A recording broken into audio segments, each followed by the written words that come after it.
Hi folks, there is going to be some ambient noise, so I apologize for that. There's some folks, and I like to keep things kind of green behind me, so I'm kind of stubborn about where it is that I like to do my videos.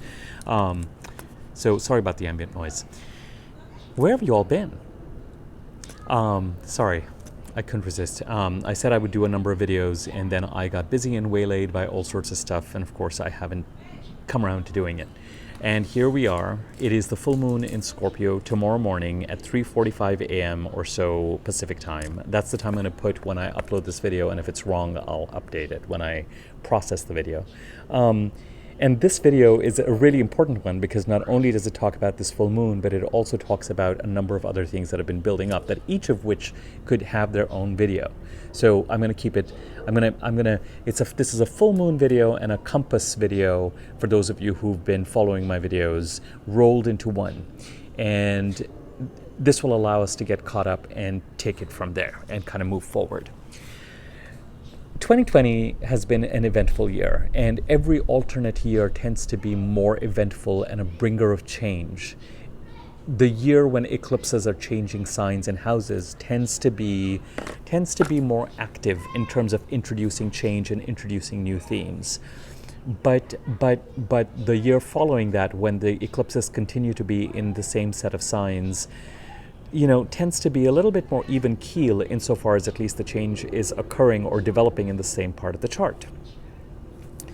So 2020 already has this going for it insofar as it's a year when eclipses are changing, and it's a year where instead of 4 eclipses we have 5 eclipses, and it certainly makes the period of April the 4th to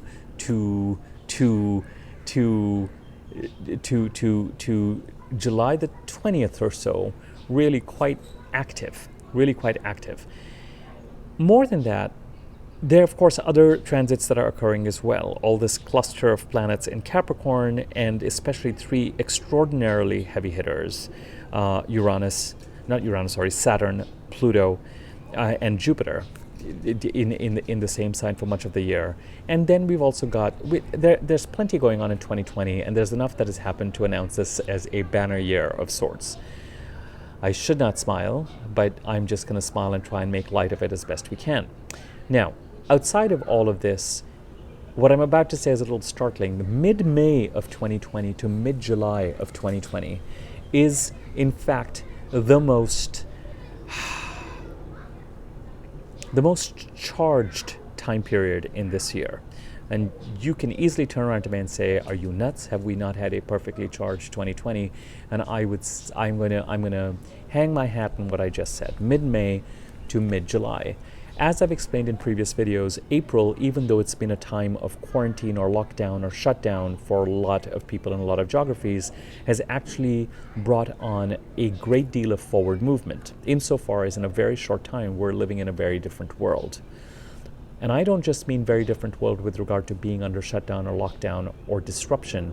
The disruption has brought change in the way technology is used, particularly since the last new moon. Change in a new normal in the way that certain types of business are executed. Change with regard to people being laid off or not being at work. Change with regard to illness. All sorts of change. And mid-May to when Venus goes retrograde to mid-July, when a retrograde Mercury goes direct, we have 2 personal planets going retrograde. And then at the end of July, and then in September, we have Mars going retrograde. But let me not get ahead of myself. Mid-May to mid-July is a time period when we are going to be catching up with this forward movement and new changes that have been ushered in as a result of the pandemic and all the chaos and it has created, and the innovation and acceleration that has brought on, because it has brought on acceleration of innovation in many respects. It's not like Zoom and certain technologies were not available to us. Now we're just using them to conduct certain types of business that we weren't before. And that is not the only area of people starting to think, what of this do I want to keep? The other aspect of it is that as things start to open up experimentally, whatever that means, as things start to open up experimentally, we are going to be dealing with the idea Let me expand on that. With the last new moon at the end of April 24th, I think it was, I had talked about the fact that this is the lunar cycle when things will start to open up, or there'll be a certain kind of liberation.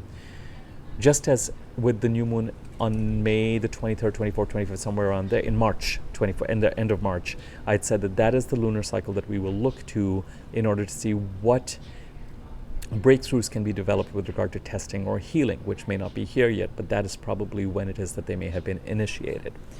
All that said, we're not done. I don't believe that we're done with the disease aspect of things and the way things are playing out politically and socially till December of this year. Some of this makes sense because we're impacted by the presidential election, at least in the United States.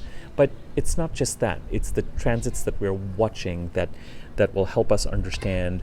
It's the transits that we're watching that may help us understand what is at play with some of these changes and some of this innovation and the pandemic. And it continues and builds till the end of the year. It ebbs and flows till the end of this year, with mid-May to mid-July being particularly significant because, as I've been trying to explain, we get to play catch-up with the changes. And when human beings start to play catch-up with changes that are outside their control, they start to take actions. And those actions, in some regards, have more of a ricochet effect, have more of an impact on our lives in the way that things are going to be executed, because decisions are going to get made around who is going back to work and who is not, who continues to be unemployed and laid off and who does not, who gets what money, who does not, how much do our belts need to be tightened, what changes that we were thinking were happening are now postponed or are not happening. If someone is being offered something, could get that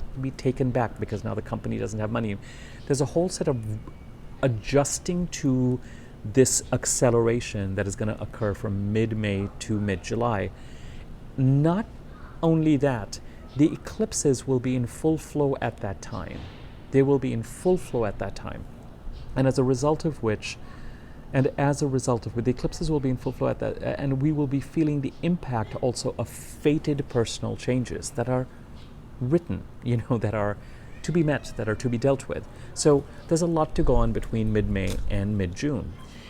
In the middle of all of this now, of course, tomorrow we have the full moon in Scorpio. So let's start with the full moon. As we head to the full moon, it wouldn't surprise me if over the last week things have gotten busier and more hectic, and your to-do list is longer than the amount of time you have to execute everything. Very classic between a new moon and a full moon as you're getting to it. Emotionally, intuitively, action-wise, you do have more energy, you do have more anxiety, you do have more everything to get things done, and more of a push, but there's also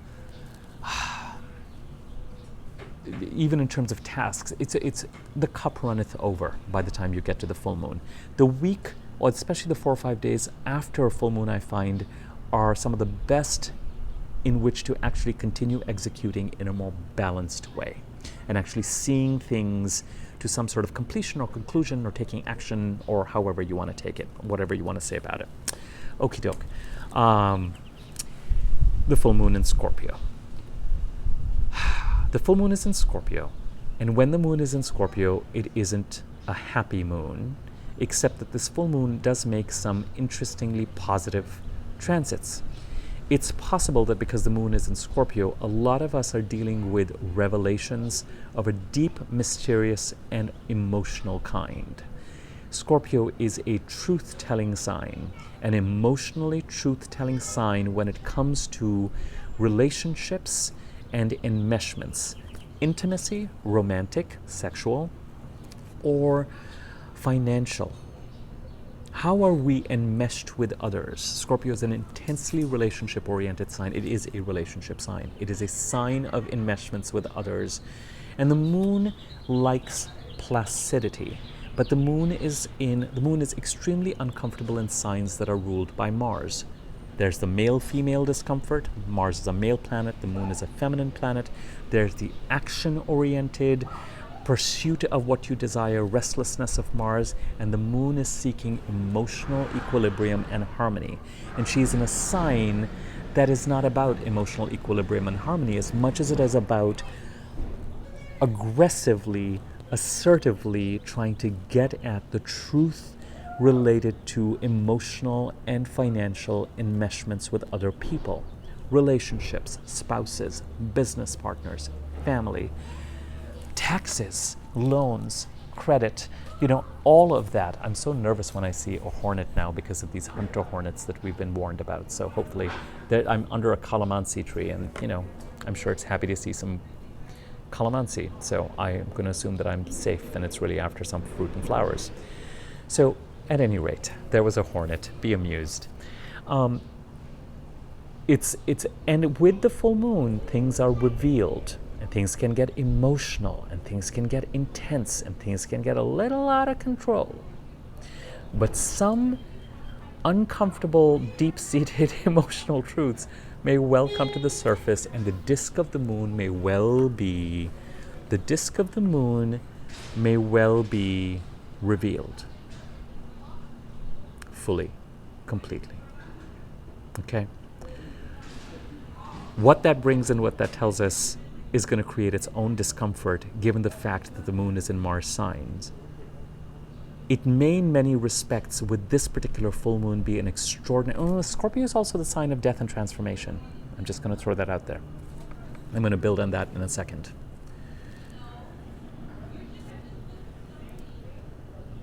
With the truths... With this full moon, there are things that need to be known, and there are things that need to become clear about our relationships. And the discomfort with this particular full moon is strangely supported in two ways. The full moon is opposite Mercury, and the full moon is trine Neptune. And Mercury and Neptune are making kind of a favorable, helpful aspect to each other. Being opposite Mercury, there's something about this full moon that means that the rational, communicated truths that are going to be presented to us, either verbally or in writing or over email, are emotionally and intuitively going to set off some sort of red flag, or are going to be uncomfortable. The energies are going to be working together and working against each other simultaneously. When two planets are in opposition, it's a seesaw kind of. You kind of have to stand in the middle of it and balance that seesaw, because they're opposite each other. Both have a sense of importance, and it's not just Mercury, because a full moon means that the sun and the moon are opposite each other, so the sun and Mercury are very much together. And somewhere, even though the sun is in Taurus and the moon is in Scorpio, there's a relationship with the sign of Pisces, where, as I've mentioned to you lots of times before, there were crises late 2015 and in 2016, and the Mercury retrogrades last year and this year in February and March, continue to bring up developments, and there's a sense of either loss or deception or letting go of something that is associated with it. Why do I say this? When Mercury goes retrograde and then it goes direct, it has to catch up to the sun. And the sun and Mercury caught up to each other on May the 4th. And that marks a certain kind of, marks a certain kind of milestone with a Mercury cycle, when Mercury's retrograde meets up with the sun. So as it is, there's one correlation with the Mercury retrograde period in Pisces. Added to that, Neptune, the sign that is trining this moon, that is supporting this moon, is powerful in its own sign of Pisces, and is requiring us in some ways to let go of things that we might be attached to, that we think are ours but are not. And everyone is impacted by this somehow in some part of their chart. Everyone is dealing with this. The theme of loss and letting go, and coming to terms with the fact that whether it's relationships, whether it's in fact, nothing and nobody is ours, because when you're getting ready to leave this planet, you're not taking anything with you, right? And Neptune is this disorienting force that reminds us uncomfortably, while we're in the material non-spirit world, insofar as there's a non-spirit world. It feels like a non-spirit world, but it is not. Neptune is here to remind us in no uncertain terms that it is very much a spirit world. And it's seeking to clean us but Neptune is a planet that is very anti-ego. Me, mine. It's a very collective. Everything is one. Everything balances out in the end. No energy is ever wasted, it just shifts around. No money is ever wasted, it just shifts around kind of planet. So if Neptune was in an awkward aspect to this moon, red flags would go up even more strongly. But there's a strange kind of support and supportiveness between... There's something about these revelations that ties back to the sign of Pisces and the Mercury retrogrades and the crises in late 2015 and 2016. Some sort of revelation that, as uncomfortable as it is, and as uncomfortable as it is to mentally have to process and observe the revelation, as uncomfortable as that is, it is enormously helpful and revealing and supportive as well, and clarifying. Where it takes us in the process may well be that it continues to take us towards loss, but there's something about this full moon. It's a benediction of sorts. It's a benediction of sorts. And so the encouragement that I would have actually is to sit with the discomfort and the pain and the truthfulness of the revelation and be grateful for it. Be grateful for it. Because we're reaching into the next phase of this. We're still in the Mercury Pisces, Mercury cycle. We're reaching into a next phase of it where there's a kind of a karmic reaping of rewards of whatever has been being worked on since March till now, in a certain sense. And so this revelation points to or marks to something has come to a head, something has come to completion, something is on its way to completion. It could be something that's desired. There's a murkiness around it. It has to do with relationship and financial enmeshments. For some people, there's an aspect of revelation. For a lot of people, there's an aspect of revelation. For some people, it's an aspect of completion. So if something has been completed and you know what it is, then you know what I'm talking about. That doesn't have to be a revelation. For other people, depending on where this is sitting, with a full moon and the disk of the moon being revealed as a revelation. And it's uncomfortable. It could even be painful. It's about intimacy, financial intimacy, relationship intimacy, with a lover or partner, with family, with business, with whatever it is. And it's necessary. And I would choose to be grateful for it. The opposition to Mercury means that the communication and the mental aspect of it and the intuitive aspect of it will be grappling with each other a certain amount. Be grateful for what is communicated to you. Because the Sun and Mercury have been so close together, one thing I will say over the past week, you could have had kind of minor Mercury retrograde moments about technology not working or something being recorded poorly or just glitches, things not moving smoothly when it comes to technology especially, but communication in general. That will become better as the week goes on. That will become better as this next week goes on. But just, yeah. And where issues of health and death in particular in transit, I'm talking about physical death, if people are dealing with that as concerned, there are multiple markers. We discussed April the 4th being 2 months before the June 4th full moon.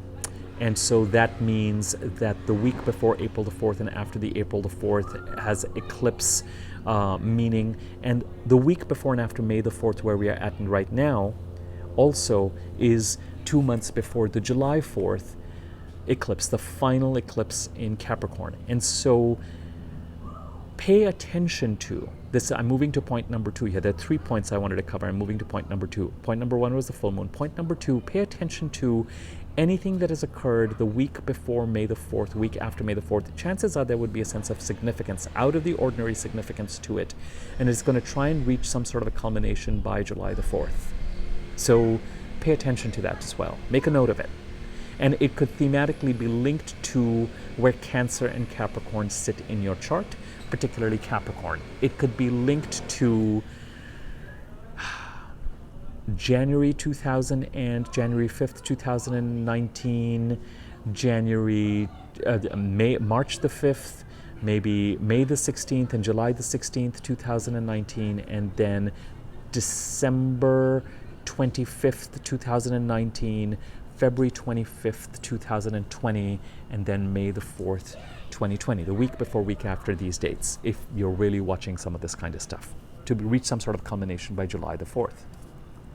And with eclipses, we're talking about God taking the wheel. Folks who've been listening to my videos know all this kind of stuff, and know that something is being eclipsed, and it is an eclipse of release. So know that something is being eclipsed out of your life, probably as a result of it. And sometimes, unfortunately, eclipses act as markers of physically transitioning death.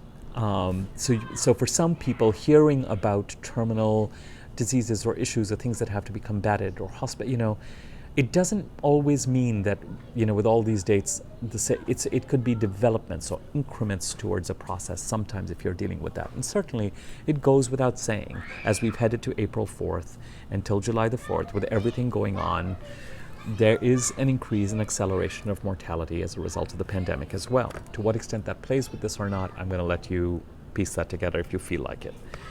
Okay. Item number 1 was the full moon opposite Mercury. Ooh, let me tell you one more thing about this full moon. Lots of ambient noise. Things are very full moony around here. Ooh.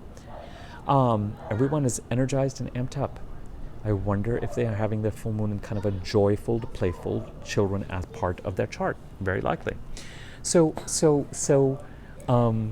this full moon in Scorpio is ruled by Mars and Pluto, because Scorpio is ruled by Mars and Pluto. Mars is in Aquarius right now, and Pluto is in Capricorn. Both Aquarius and Capricorn are ruled by Saturn. Saturn is in Aquarius, it's in its own sign. So Saturn in Aquarius is an extraordinarily important planet right now. And Saturn in Aquarius is the most discerning placement. Somewhere in the middle of all this emotional and financial and intimacy murkiness and epiphanies and clarity, epiphanies, people, epiphanies, financial epiphanies. I'm going to expand on that. Somewhere in the middle, independence and dependence, independence, liberation, related epiphanies. I'm going to expand on that. Somewhere in the middle of all these epiphanies and things becoming revealed and becoming clear or reaching some sort of a culmination, there's a real need. The strength in this chart is going to come from being able to step away from the emotionalism and look at things in an extraordinarily rational and clean-cut manner, in an extraordinarily discerning and mental manner. Somewhere during this process, if you're able to clean out the emotion and the intuition, take the downloads, take the information, and a lot of the information is going to be through communication. It's going to be through the phone, it's going to be through social media, it's going to be through writing, it's going to be through speaking, because the moon is opposite Mercury. But your strength is going to come from being extraordinarily, almost scientifically, clinically looking at the data and the facts and getting very clear about what is going on, and therefore what that means and what perhaps needs to be done or what needs to be accepted. Okay?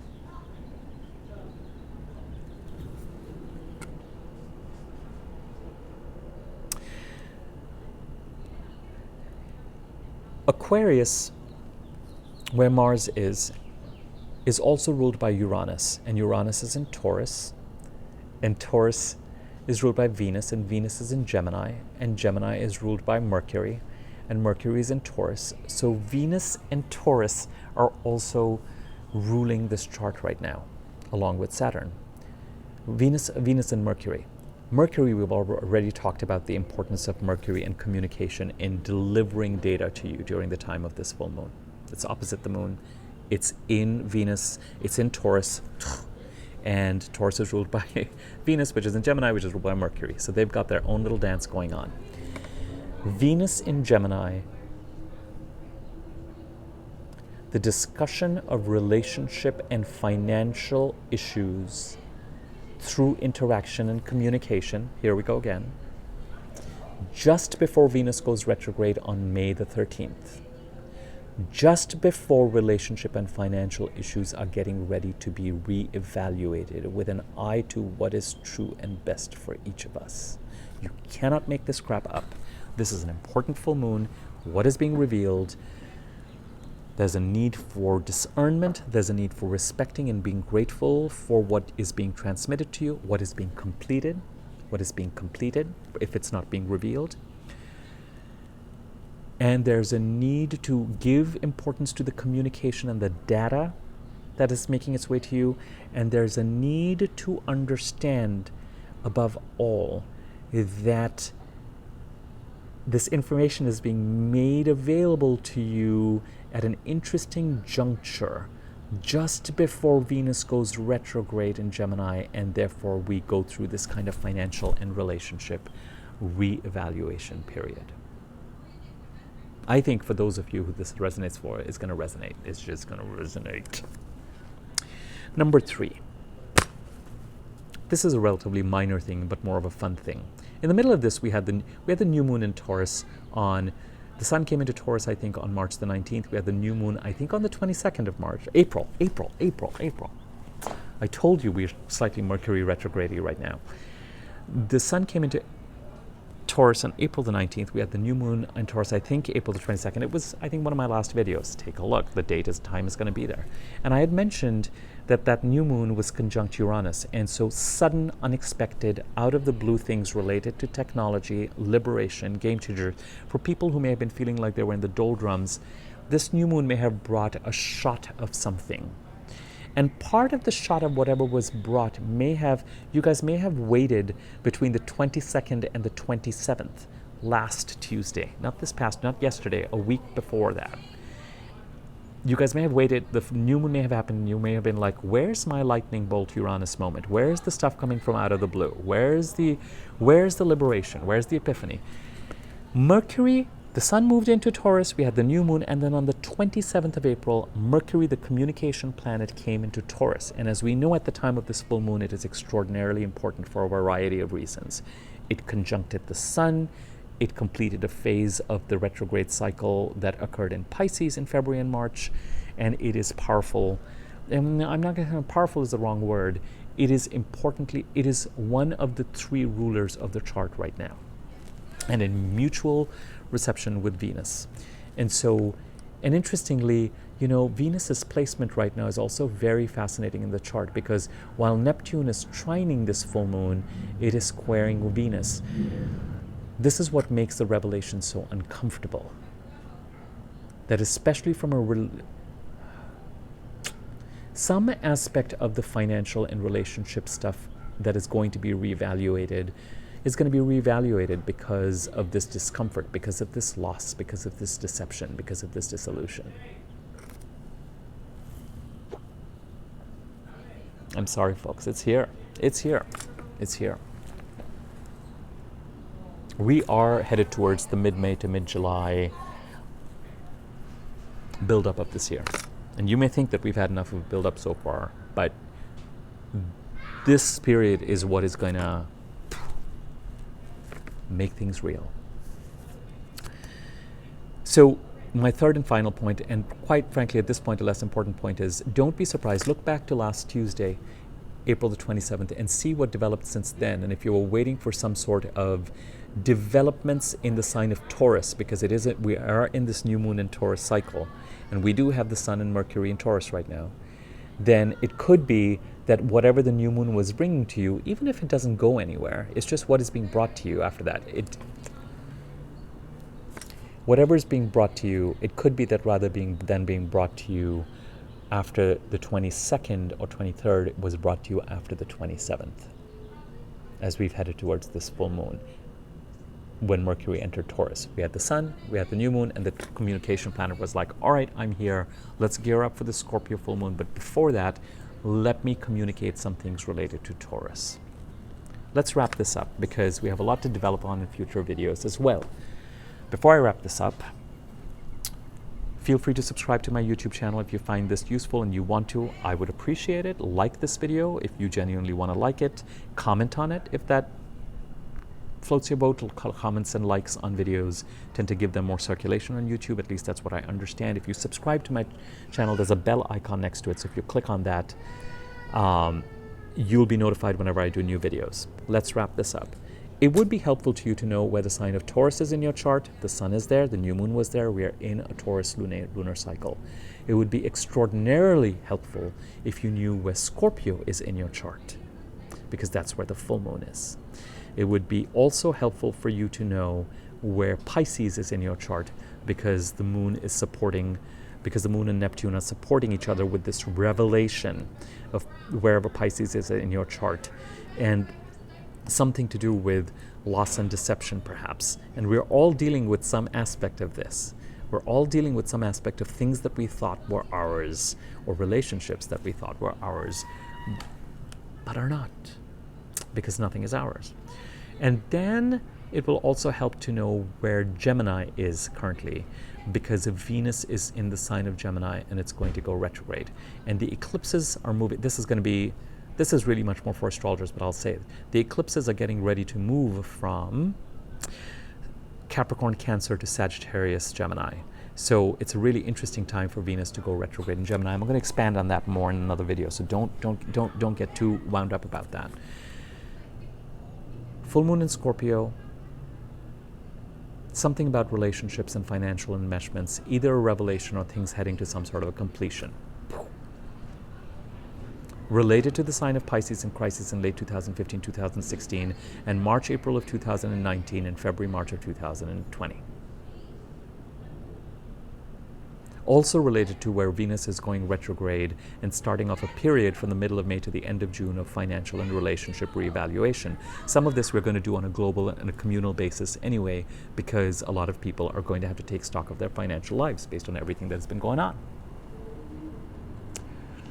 Week before May the 4th and week after May the 4th, extraordinarily important, even more important than the week before and after April the 4th from eclipses, because May the 4th is such a significant date with all of this stuff happening, with the full moon in Scorpio and the aspects, and the fact that the sun and Mercury were together and are related to this Pisces drama that has been playing on for a few years.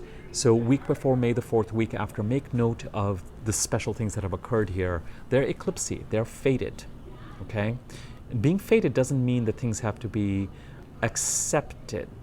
Being fated means they might be pushing you in a certain direction. Okie doke. Finally, for people who are watching the new moon and are looking at the sign of Taurus,